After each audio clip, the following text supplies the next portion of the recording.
My body count's probably higher than everyone else's combined. Look, I didn't do anything wrong. Just made a joke at dinner. I said my body count was higher than everyone's combined. Just teasing, just trying to lighten the mood. Everyone laughed nervously except him. He didn't say a word, just stood up and left. The next morning, there was a note on the counter and a letter from his lawyer in the mailbox. Before we dive deeper into the story, I have one small request. Please subscribe, drop a like, comment and hit that hype button to boost this channel so more people can discover these incredible stories. It was supposed to be funny. We were out with friends at Hearth and Oak, the table full of drinks and laughter, when I said it. I joked that my body count was probably higher than everyone else's combined. People laughed, but not really. The kind of nervous laugh that dies fast. Callum didn't laugh at all. He just looked at me, his face unreadable, then quietly put down his fork. I said he needed to relax, that it was just a joke, but he didn't answer. The silence made me talk more, teasing that men were so sensitive these days. He still said nothing. When the check came, he stood, left some bills on the table and walked out. Everyone stared at me. I rolled my eyes and said he couldn't handle a confident woman.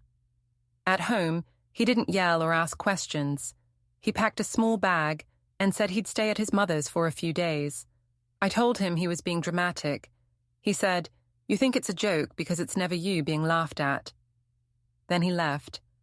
The next morning, his coffee mug was gone, and his wedding ring sat on the counter. I laughed when I saw it, but my hand shook when I tried to pick it up. The house felt wrong without him. Too neat, too still. I told myself he was sulking, that he'd come back once he cooled off. At work, I told my co-workers the story like it was a comedy. Some laughed politely. One said her husband would have left too. I brushed it off, said men today couldn't handle honesty. Deep down, I felt something twisting, but I ignored it. When I called Callum that night, he didn't answer.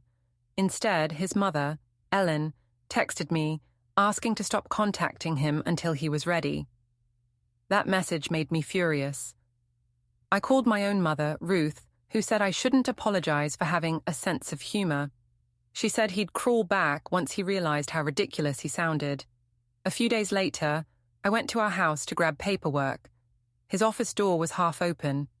On his desk, I saw an email chain printed neatly, his name beside Grant and Foster, LLP.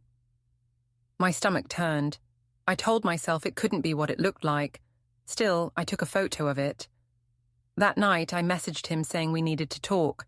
His reply came hours later. "There's nothing left to discuss." I stared at those words until the screen dimmed, realizing maybe he'd been serious when he walked out. A week later, a friend invited us both to her birthday dinner. I said I'd go, certain Callum wouldn't dare make a scene. When he showed up, calm, polite, perfectly put together, I felt a spark of triumph. I wanted to remind him what he'd lost, so when the conversation turned playful, I joked again that I'd had more experience than anyone here. The table went quiet. Someone coughed. Callum just looked at me, steady, then said softly, "That explains a lot." I tried to laugh it off, but no one joined in. I said he was trying to embarrass me. He said, "You do that well enough on your own." My throat went dry. He stood up, reached into his jacket, and set an envelope beside my plate. "You like being the center of attention," he said. "Here's something worth talking about." Then he left. When I opened it, my fingers trembled. Inside were draft divorce papers.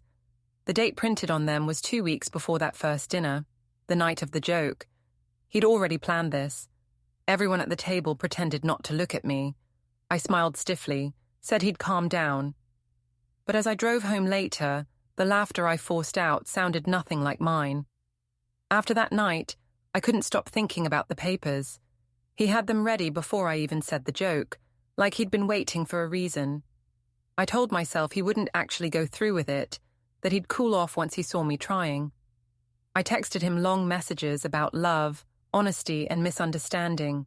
He never replied. One afternoon, I went to the house to pack some things. His study was locked, but I knew where he kept the spare key. Inside, everything was arranged too neatly. Folders lined up, labeled in his clean handwriting. Finances, messages, custody. I opened one and froze.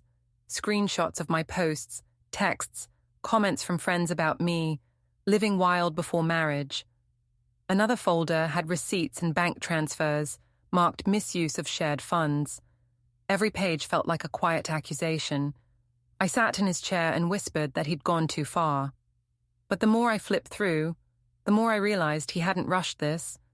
He'd been documenting, building a case brick by brick. When he came home later, I confronted him. He said I should lock up when I was done. I asked if he was really doing this. He said, "You already did." Then he went upstairs, calm as if nothing had broken at all. The mediation took place 2 weeks later.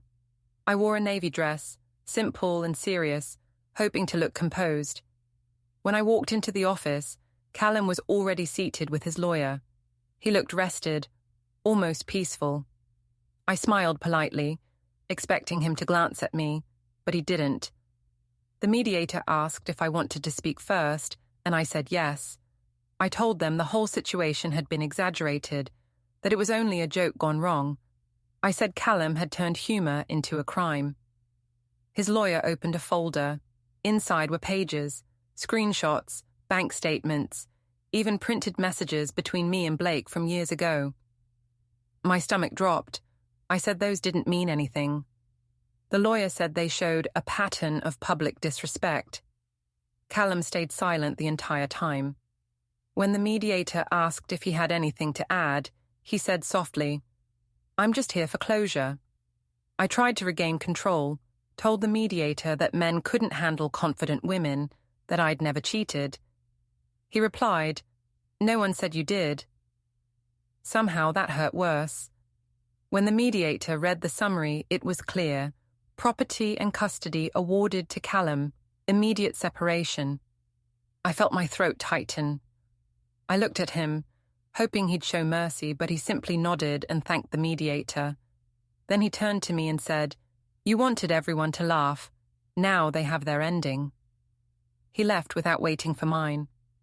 The house felt hollow when I came back. His things were gone, drawers empty, closets half open. Even the smell of him, clean soap and cedar, was fading. On the kitchen table sat a thick envelope with my name on it. Inside were the final papers, stamped and dated. I'd expected anger or a note, something personal. There was nothing, just a quiet end written in black ink. I called my mother. She said she was sorry, but that maybe I'd gone too far this time.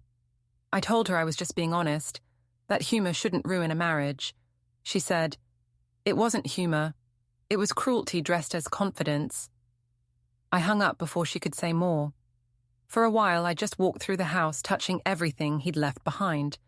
The chipped mug, a single sock, our son's old drawing pinned to the fridge. The silence hurt worse than shouting ever could. I whispered, "It was just a joke," like saying it again could make it true. But the room didn't answer. That night, I sat in his old chair, staring at the space where his computer had been. I thought about how calm he'd been, how quiet. He never tried to destroy me. He just watched me do it myself, piece by piece. I laughed once, but it came out shaky. I told myself he'd regret it someday, that he'd miss me. But deep down, I knew the truth. He'd already moved on from the sound of my voice long before he walked out the door. Don't forget to hit like, subscribe, and turn on the bell so you don't miss the next story. Write in the comments from which city you are watching.